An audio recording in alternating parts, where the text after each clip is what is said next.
तो de Broglie ने prove कर दिया था कि इलेक्ट्रॉन वेव और पार्टिकल दोनों की जगह जैसे बिहेव करता है और उनके बीच में एक रिलेशनशिप भी इस्टेब्लिश कर दिया था, जिसे हम डी ब्रोगली इक्वेशन के नाम से जानते हैं। Lambda is equal to h mu और इसका ऐसे भी लिख सकते हैं, lambda is equal to h upon p, p is equal to momentum of particles. और अब हम इसके justification of dual nature of electron के बारे में बात करते हैं।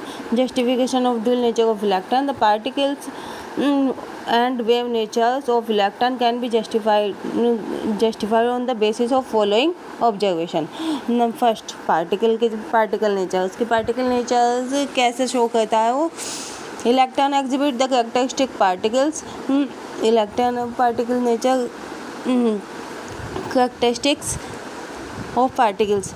Number 1, they have definite mass, energy, momentum और चार्जेस, ये सब होता है उसमें। और when an electron sticks a zinc sulphide screen, it produce a spot of light known as scintillation. जब एक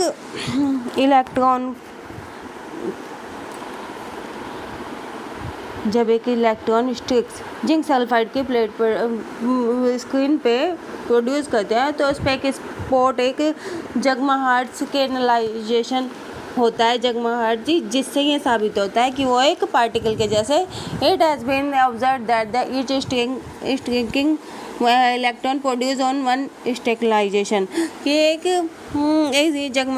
जगमगाहट से ये साबित होता है कि वो एक पार्टिकल के जैसे बिहेव करता है। और wave nature, the wave nature of electron was experimentally verified by Davisson and German in 1927 and George Thomson in 1928। उन्होंने क्या किया, एक लैंप लिया और इसकी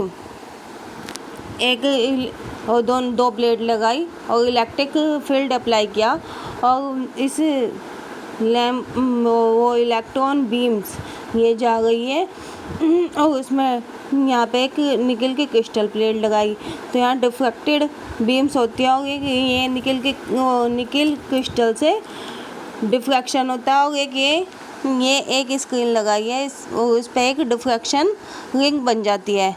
तो जिससे ये साबित होता है वो होता है कि ये एक वेव के जैसे भी बिहेव करती है।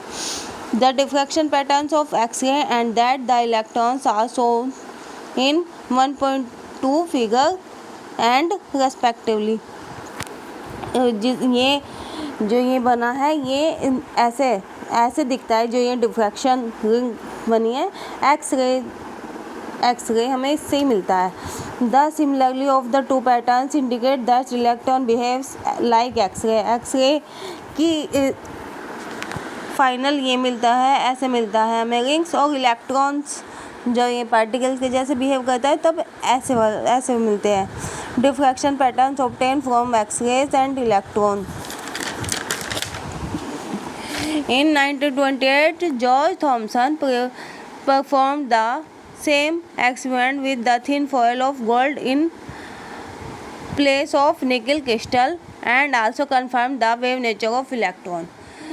1928 में जॉर्ज थॉमसन ने भी ये सेम एक्सपेरिमेंट करके देखा और उसमें गोल्ड एक पतली गोल्ड की प्लेट लेके निकल क्रिस्टल पे और उसने भी यही पाया कि